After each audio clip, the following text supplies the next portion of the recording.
Hello guys, स्वागत है आपका फिर से हमारे YouTube चैनल ज्ञापन एकेडमी 2 में। तो आज का ये वीडियो बहुत ही खास रहने वाला है आपके लिए, क्योंकि आज हम 30 मोस्ट इंपोर्टेंट क्वेश्चन लेके आए हैं। ठीक है दोस्तों, बस वीडियो में आखिरी तक बने रहना है और जिसको भी हमारा वीडियो पसंद आए वो हमारे चैनल को लाइक सब्सक्राइब करना, नोटिफिकेशन को ऑन करना और वीडियो को शेयर करना न भूले, ताकि जो हमारा वीडियो से है आपको कुछ ना कुछ फायदा हो सके दोस्तों। ठीक है, बस वीडियो को बिना स्किप किए वॉच कीजिएगा दोस्तों, क्योंकि इस बार 2025 के डीएलएड एंट्रेंस एग्जाम में आपको यही 30 क्वेश्चन जो है देखने को मिलेंगे दोस्तों। यानी कि ये जो है कह लीजिए करंट अफेयर से हम लोग क्वेश्चन लेके आए दोस्तों। ठीक है, हम आपके लिए बेहतरीन तैयारी कराने की फिराक में लगे हुए हैं दोस्तों। यानी कि हम चाहते हैं कि आप जो है अच्छे नंबर से क्वालिफाई कर जाए डीएलएड एंट्रेंस एग्जाम में, और जो है आप लोग को सरकारी कॉलेज जो है आसानी से मिल जाए दोस्तों। बस एक काम आपको करना है कि बिना स्किप किए वीडियो को पूरा वॉच करना है। ठीक है दोस्तों, आप कमेंट में अपना राय भी बताना मत भूलिएगा दोस्तों कि अगली बार आपको और किस टाइप का क्वेश्चन चाहिए। ठीक है, आज जो हम सेट लाए हैं 2025 का सेट है और सेट नंबर 4 है। ठीक है दोस्तों, ये जो सेट है द्वितीय पाली का यानी कि सेकंड सिटिंग का पाली है का है। इससे पहले भी हमारे चैनल पे प्रथम पाली का यानी कि फर्स्ट सिटिंग का क्वेश्चन 2015 से लेकर 2025 तक का भी जितना भी सेट अपलोड किया गया है दोस्तों, उसे भी आप लोग जाके पूरा वॉच कीजिएगा, ताकि आपको इस बार डीएलएड एंट्रेंस एग्जाम में किसी तरीके का दिक्कत ना हो सके दोस्तों। ठीक है, आइए बिना देरी के हम लोग स्टार्ट करते हैं। पहला क्वेश्चन क्या पूछा दोस्तों, मेरा छोटा भाई अमर दिल्ली जा रहा है, वाक्य में कौन सा पद बंद हो जाएगा दोस्तों। तो अगर आपको पता होगा कौन सा पद बंद हो जाएगा, मेरा छोटा भाई अमर दिल्ली जा रहा है, तो पहला का राइट आंसर हो जाएगा संज्ञा पद बंद। क्या हो जाएगा, संज्ञा पद बंद, यानी कि पहला का सी बिल्कुल राइट आंसर हो जाएगा दोस्तों। ठीक है, आइए दूसरा नंबर सवाल देखते हैं। दूसरा नंबर सवाल क्या पूछा है दोस्तों, किस अलंकार में समान धर्म का होना अनिवार्य है। तो आपको पता होना चाहिए कि उपमा अलंकार में जो है समान धर्म का होना अनिवार्य है दोस्तों। ठीक है, यानी कि दूसरा का ए बिल्कुल राइट आंसर हो जाएगा दोस्तों। ठीक है, मैं रिक्वेस्ट कर रहा हूं आपसे बार बार कि मेरा वीडियो जितना भी आता है और हम जितना भी वीडियो लेके आते हैं वो VVI क्वेश्चन के साथ लेके आते हैं दोस्तों। ठीक है, बस वीडियो को बिना स्किप किए वॉच कीजिएगा, और जितना भी क्वेश्चन हमारे चैनल पर अपलोड किया गया है डीएलएड एंट्रेंस एग्जाम के रिलेटेड उससे पूरा वॉच कीजिएगा दोस्तों, क्योंकि इससे बाहर आपको इस बार डीएलएड एंट्रेंस एग्जाम में एक भी क्वेश्चन देखने को नहीं मिलेगा। यानी कि इस वीडियो से बाहर जितना भी हम लोग के चैनल हमारे चैनल पर वीडियो अपलोड किया गया उस पर जितना भी क्वेश्चन अपलोड किया गया कह लीजिए VVI क्वेश्चन, उससे बाहर आपको दिखेगा ही नहीं दोस्तों। ठीक है, आइए तीसरा नंबर सवाल देखते हैं। तीसरा नंबर सवाल क्या पूछा दोस्तों, चादर से बाहर पैर पसारना मुहावरे का अर्थ क्या होता है। तो इसका क्या अर्थ हो जाएगा दोस्तों, तो चादर से बाहर पैर पसारने का अर्थ हो जाएगा आय से अधिक व्यय करना, यानी कि औकात से बाहर ज्यादा खर्च करना। ठीक है दोस्तों, यानी कि 3 का डी बिल्कुल राइट आंसर हो जाएगा दोस्तों। ठीक है, आइए 4 नंबर सवाल देखते हैं। निम्न में से कौन सा वाक्य शुद्ध है। तो आपको पता होना चाहिए कि कौन सा वाक्य शुद्ध है। तो आप इसका राइट आंसर अगर आपको पता होगा 4 का, तो आप लोग जरूर हमें कमेंट में बताइएगा। तो इसका राइट आंसर हो जाएगा नदियां बह रही है, ये एक शुद्ध वाक्य है। और जितने भी नीचे दिया गया है तारा निकल आए, तो तारा निकल नहीं आता, तारा निकल आया। ठीक है, सी का है माली ने सब पेड़ काट डाला। ठीक है, तो माली ने सब पेड़ काट डाले, ये हो जाएगा। ठीक है, राइट आंसर। ठीक है, और डी में क्या है, अभ्यास करते ही रहने में हम शुद्ध हिंदी बोल सकता है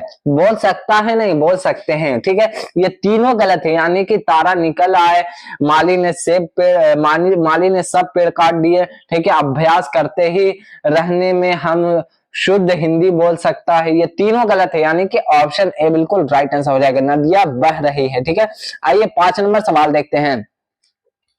5 नंबर सवाल क्या पूछा दोस्तों, चंचल शब्द में च वर्ण में कौन सी मात्रा होगी। तो आपको पता होना चाहिए, या फिर आपको कहीं पढ़े होंगे तो आपको ये पता होगा कि चंचल जो शब्द है उसमें जो च वर्ण होता है वो लघु होता है। क्या होता है, लघु होता है, यानी कि 5 का ए बिल्कुल राइट आंसर हो जाएगा दोस्तों। ठीक है, आइए 6 नंबर सवाल देखते हैं। 6 नंबर सवाल क्या पूछा दोस्तों, आनुवांशिकता के जनक कौन है। आपको पता होना चाहिए कि आनुवांशिकता के जो जनक थे ग्रेगर जोहान मेंडल थे। कौन थे, ग्रेगर जोहान मेंडल, यानी कि 6 का सी बिल्कुल राइट आंसर हो जाएगा दोस्तों। ठीक है, आइए 7 नंबर सवाल देखते हैं। 7 नंबर सवाल क्या पूछा दोस्तों, अष्टक का नियम किस तत्व तक लागू पाया गया? तो अष्टक का नियम किस तत्व तक लागू पाया गया था दोस्तों? तो 7 का राइट आंसर अगर आपको पता होगा तो आप लोग जरूर हमें कमेंट में बताइएगा। तो इसका राइट आंसर हो जाएगा कैल्शियम। क्या? कैल्शियम तत्व तक जो है लागू पाया गया था। ठीक है, 7 का सी बिल्कुल राइट आंसर हो जाएगा दोस्तों। ठीक है, आइए 8 नंबर सवाल देखते हैं। 8 नंबर सवाल क्या पूछा दोस्तों? ओजोन परत में छंद होने के कारण ओजोन परत में छंद होने के कारण मानव शरीर का कौन सा अंग सबसे ज्यादा प्रभावित करता है? तो कौन सा करता है दोस्तों? तो 8 का राइट आंसर आ जाएगा त्वचा होता है। क्या होता है? त्वचा होता है। ठीक है, यानी कि 8 का बी बिल्कुल राइट आंसर हो जाएगा दोस्तों। ठीक है, आइए 9 नंबर सवाल देखते हैं। 9 नंबर सवाल क्या पूछा दोस्तों? अधिकांश कवकों की कोशिका भित्ति किसकी बनी होती है? तो किसकी बनी होती है दोस्तों? तो 9 का राइट आंसर हो जाएगा ऑप्शन ए, यानी कि काइटिन की बनी होती है। किसकी बनी होती है? काइटिन की, यानी कि ऑप्शन ए बिल्कुल राइट आंसर हो जाएगा दोस्तों। ठीक है, आइए 10 नंबर सवाल देखते हैं। 10 नंबर सवाल क्या पूछा दोस्तों?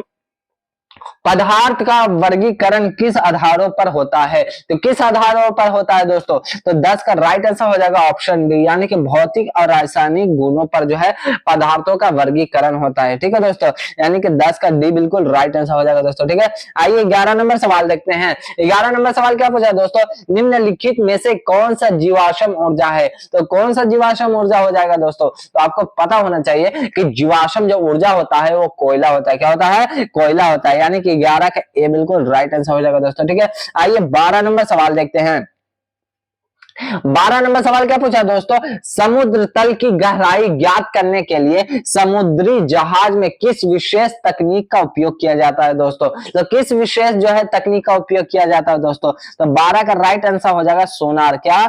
सोनार जो है एक विशेष जो है तकनीक है, उसी के द्वारा जो है साइंसदान लोग जो है समुद्र तल की जो है गहराई को मापते हैं दोस्तों। ठीक है, आइए 13 नंबर सवाल देखते हैं। 13 नंबर सवाल क्या पूछा दोस्तों?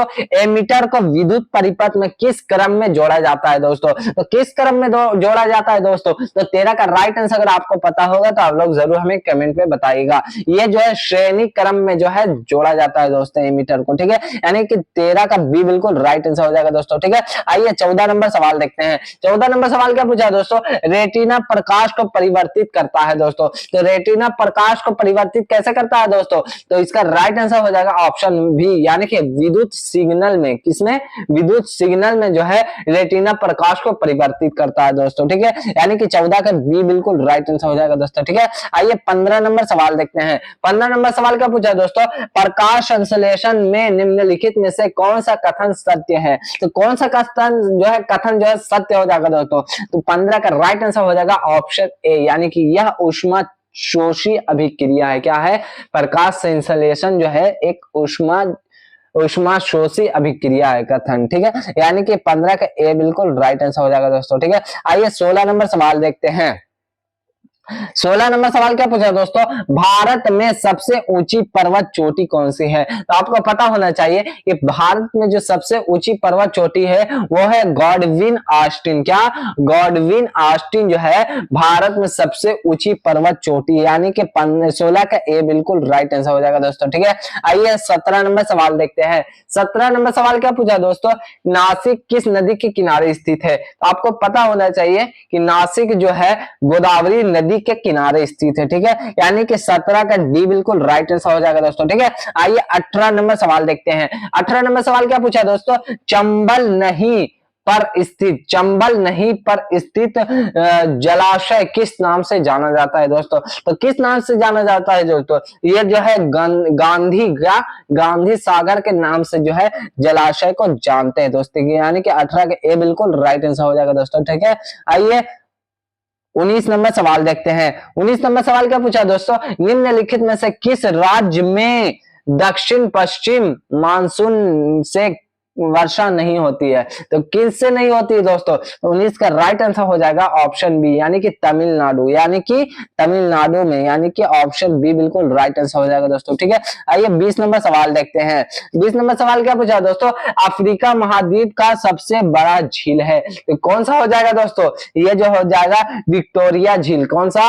विक्टोरिया जो है अफ्रीका महाद्वीप का सबसे बड़ा जो है झील है दोस्तों। ठीक है, 20 का ए बिल्कुल राइट आंसर हो जाएगा दोस्तों। ठीक है, आइए 21 नंबर सवाल देखते हैं। बहुत ही इंपॉर्टेंट क्वेश्चन है दोस्तों 30, बस वीडियो को बिना स्किप किए पूरा वॉच कीजिएगा, ठीक है। यही हम आपसे बार बार रिक्वेस्ट कर सकते हैं दोस्तों, ठीक है। 21 नंबर सवाल क्या पूछा है दोस्तों, भारत में चंदन की लकड़ी के लिए प्रसिद्ध राज्य है। बहुत ही मशहूर और बार बार ये रिपीटेड क्वेश्चन है दोस्तों, बार बार ये जो है डीएलएड एंट्रेंस एग्जाम में पूछा गया है कि भारत में चंदन की लकड़ी किस राज्य में प्रसिद्ध है दोस्तों। तो इसका राइट आंसर हो जाएगा ऑप्शन सी, यानी कि कर्नाटक में जो है सबसे ज्यादा जो है चंदन की लकड़ी पाई जाती है दोस्तों, ठीक है। आइए 22 नंबर सवाल देखते हैं। 22 नंबर सवाल क्या पूछा दोस्तों, भारत में यूरेनियम खदान स्थित है। तो भारत में यूरेनियम खदान कहाँ स्थित है दोस्तों, तो 22 का राइट आंसर हो जाएगा ऑप्शन बी, यानी कि जादूगोड़ा में। कहा, जादूगोड़ा में जो है यूरेनियम खदान स्थित है दोस्तों, यानी कि बी बिल्कुल राइट आंसर हो जाएगा दोस्तों, ठीक है। आइए 23 नंबर सवाल देखते हैं। 23 नंबर सवाल क्या पूछा दोस्तों, रात्रि को आकाश में कौन सा ग्रह लाल दिखाई देता है दोस्तों। तो आपको पता होना चाहिए कि रात्रि को जो है आकाश में जो है मंगल ग्रह वो जो है लाल दिखाई पड़ता है दोस्तों, ठीक है। यानी कि ऑप्शन बी बिल्कुल राइट आंसर हो जाएगा दोस्तों 23 का, ठीक है। आइए 24 नंबर सवाल देखते हैं। 24 नंबर सवाल क्या पूछा है दोस्तों, शारदा नदी उद्गम स्थल है। आपको पता होना चाहिए कि शारदा जो नदी है वो मिलाम हिमनद है। क्या है, मिलाम हिमनल जो है नद है, वो जो है शारदा नदी उद्गम स्थल है, यानी कि 24 का ए बिल्कुल राइट आंसर हो जाएगा दोस्तों, ठीक है। आइए 25 नंबर सवाल देखते हैं। 25 नंबर सवाल में क्या पूछा दोस्तों, कौन सा देश जो है सफेद हाथी की भूमि के नाम से जाना जाता है दोस्तों। तो कौन सा देश हो जाएगा दोस्तों, ये हो जाएगा थाईलैंड। क्या, थाईलैंड में जो है सफेद हाथी की भूमि के नाम से जो है जाना जाता है दोस्तों, यानी कि 25 का डी बिल्कुल राइट आंसर हो जाएगा दोस्तों, ठीक है। आइए 26 नंबर सवाल देखते हैं। 26 नंबर सवाल क्या पूछा दोस्तों, भारत में सबसे कम वर्षा वाला स्थान है। तो आपको पता होना चाहिए कि 26 का राइट आंसर हो जाएगा लेह, यानी कि जो है लेह जो है भारत में एक ऐसा स्थान है जहां पे कम वर्षा होता है दोस्तों, ठीक है। यानी कि 26 का ए बिल्कुल राइट आंसर हो जाएगा दोस्तों, ठीक है। आइए 27 नंबर सवाल देखते हैं। 27 नंबर सवाल क्या पूछा है दोस्तों, कर्क रेखा निम्न में से किस राज्य से होकर गुजरती है। तो आपको पता होना चाहिए कि जो कर्क रेखा है वो जो है मध्य प्रदेश से जो है होकर गुजरती है दोस्तों, ठीक है। यानी कि 27 का सी बिल्कुल राइट आंसर हो जाएगा दोस्तों, ठीक है। जितने भी हम लोग क्वेश्चन लेके आए हैं दोस्तों, बहुत ही VBI मोस्ट इंपॉर्टेंट क्वेश्चन कह लीजिए दोस्तों, बिना स्किप किए हुए जो है वीडियो वॉच कीजिएगा, तो आपको हमारा वीडियो से कुछ ना कुछ फायदा हो सकेगा दोस्तों, ठीक है। आइए 28 नंबर सवाल देखते हैं। 28 नंबर सवाल क्या पूछा है दोस्तों, काजीरंगा राष्ट्रीय उद्यान कहाँ स्थित है। तो आपको पता होना चाहिए कि काजीरंगा जो है राष्ट्रीय उद्यान जो है असम में स्थित है। कहाँ है, असम में स्थित है, यानी कि 28 का डी बिल्कुल राइट आंसर हो जाएगा दोस्तों, ठीक है। आइए 29 नंबर सवाल देखते हैं। 29 नंबर सवाल क्या पूछा दोस्तों, भारत में पहली बार जनगणना कब हुई थी दोस्तों। तो आपको पता होना चाहिए कि भारत में पहली बार जो जनगणना हुई थी 1872 ईस्वी को हुई थी। कब हुई थी, 1872 को, यानी कि 29 का बी बिल्कुल राइट आंसर हो जाएगा दोस्तों, ठीक है। आइए इस क्वेश्चन का सबसे आखिरी और सबसे महत्वपूर्ण क्वेश्चन हम लोग देखते हैं। 30 नंबर क्वेश्चन क्या पूछा है दोस्तों, दक्षिण गोलार्ध में चक्रवात की वायु की दिशा होती है दोस्तों। तो आपको पता होना चाहिए कि दक्षिण गोलार्ध में जो है चक्रवात की वायु की जो दिशा होती है वो घड़ी की सुई जैसे अनुकूल होती है, यानी कि घड़ी की सुई की तरह वो जो है घूमती रहती है दोस्तों, यानी कि 30 का ए बिल्कुल राइट आंसर हो जाएगा दोस्तों, ठीक है। ए बिल्कुल राइट आंसर हो जाएगा। उम्मीद करता हूं कि आपको हमारा वीडियो जो है बहुत अच्छे तरीके से जो है समझ में आएगा दोस्तों, ठीक है। और इसी तरीके का वीडियो देखने के लिए हमारे यूट्यूब चैनल ज्ञापन एकेडमी 2 को लाइक सब्सक्राइब करना, नोटिफिकेशन ऑन करना, वीडियो को शेयर करना ना भूले, और जो है कमेंट में अपना राय भी बताना मत भूलिएगा दोस्तों कि अगला बार आपको और किस टाइप का हम लोग क्वेश्चन ला सके दोस्तों, ठीक है। मिलते हैं आपसे एक नेक्स्ट वीडियो में, धमाकेदार वीडियो में। तब तक के लिए जय हिंद, जय भारत।